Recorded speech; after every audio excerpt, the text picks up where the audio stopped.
بسم اللہ الرحمن الرحیم۔ السلام علیکم۔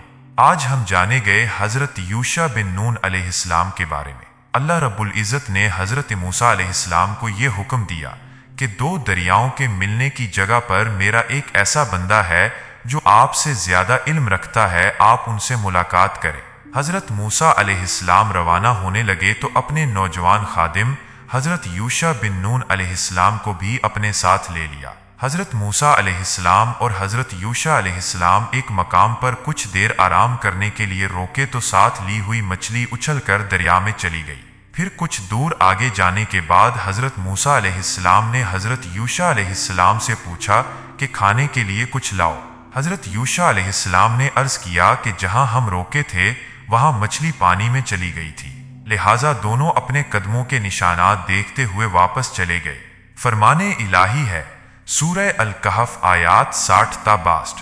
اور یاد کیجئے جب موسیٰ علیہ السلام نے اپنے نوجوان خادم یوشع بن نون علیہ السلام سے کہا، میں تو اس وقت تک چلتا ہی رہوں گا جب تک دو دریاؤں کے ملنے کی جگہ نہ پہنچ جاؤں، خواہ مجھے برسوں ہی چلنا پڑے۔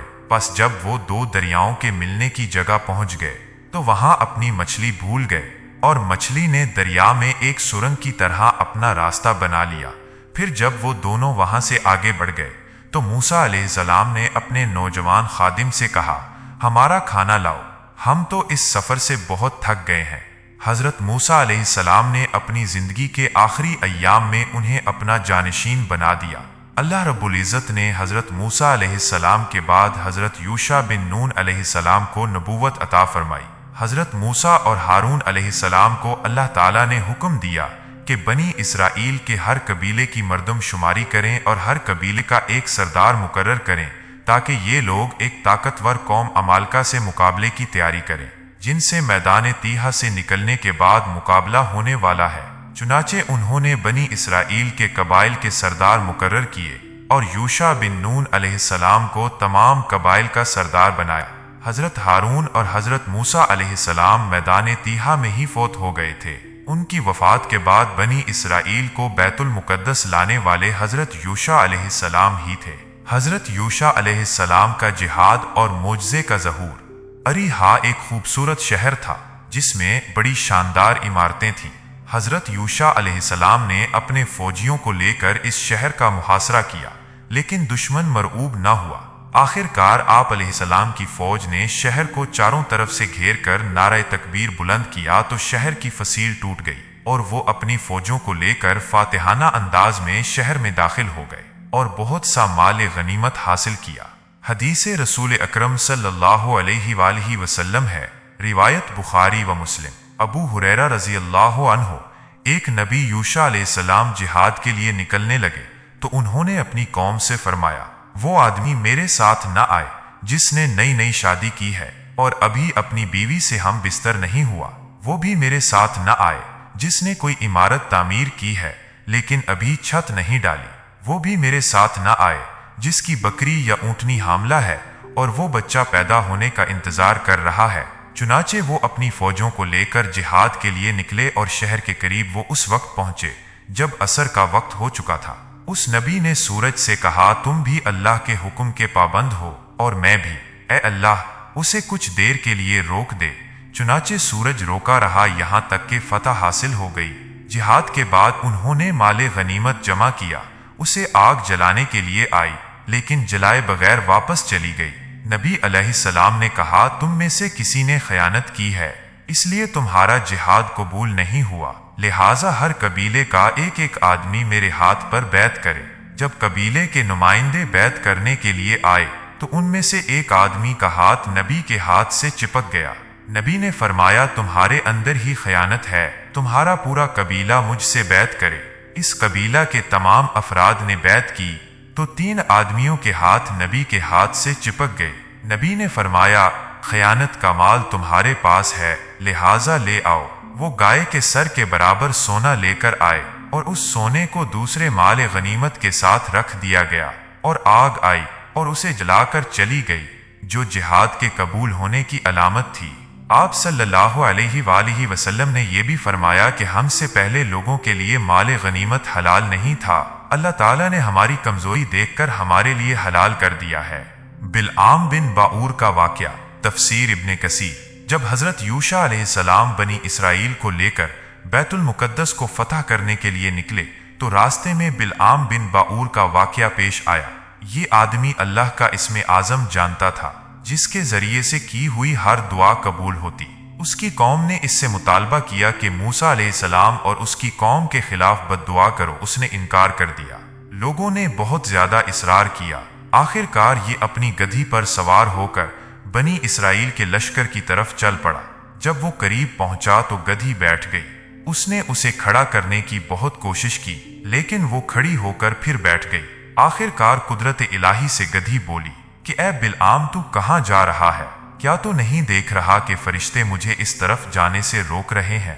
क्या तू अल्लाह के नबी और मोमिनों के खिलाफ बद्दुआ करेगा?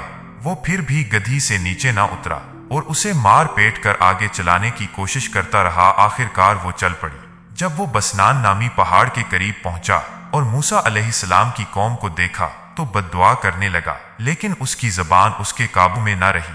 उसकी बद्दुआ खुद उसकी कौम के लिए निकलने लगी। लोगों ने उसे मलामत की। उसने कहा, मैं क्या कर सकता हूँ?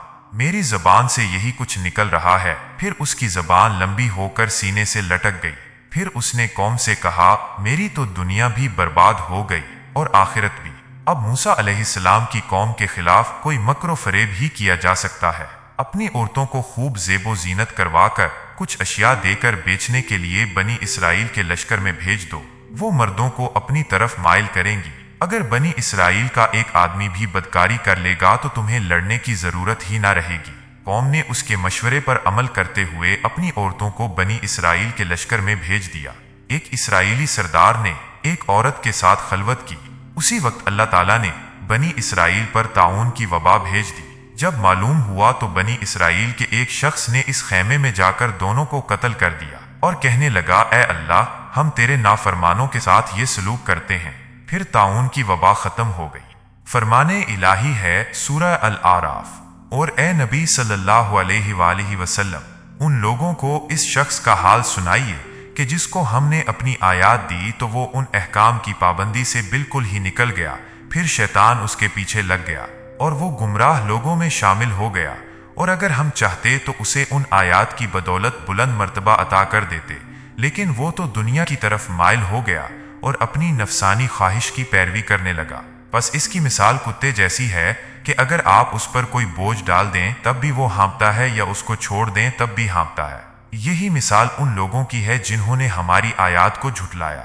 ए नबी सल्लल्लाहु अलैहि वसल्लम, आप इन वाक़यात को लोगों के सामने बयान कर दीजिए ताकि वो गौर व फिक्र करें। उन लोगों की मिसाल भी बहुत ही बुरी है जो हमारी आयात को झुठलाते हैं और वो अपने आप पर ही जुल्म करते हैं। कौम की नाफरमानी पर अज़ाब इलाही। जब हजरत यूशा अलैहिस्सलाम कौम को लेकर बैतुल मुक़द्दस के दरवाजे पर पहुंचे तो उन्हें हुक्म दिया कि शहर में सजदा करते हुए यानी आजिज़ी के साथ रुकू की हालत में झुककर दाखिल हों और अल्लाह ताला का शुक्र अदा करो कि अल्लाह ताला ने वो अजीम फतह अता फरमाई है जिनका उनसे वादा किया था, लेकिन वो शहर में बड़े गलत अंदाज में दाखिल हुए। फरमाने इलाही है सूरह अल-आराफ। और जब बनी इसराइल को हुक्म दिया गया कि इस बस्ती बैतुल मुक़द्दस में आबाद हो जाओ और जहां से तुम्हारा जी चाहे खाओ और खतातन हमें मुआफ़ कर दीजिए कहते रहो और सजदा करते हुए बैतुल मुक़द्दस के दरवाज़ा में दाखिल हो जाओ, हम तुम्हारी खताएं मुआफ़ कर देंगे। नेक काम करने वालों को हम और ज्यादा अजर देंगे। उनमें से जालिमों ने इस कलमा खतातन ही को बदल डाला जिसे पढ़ने का उन्हें हुक्म दिया गया था। हमने उनके जुल्म की वजह से उन पर आसमान से अजाब भेज दिया।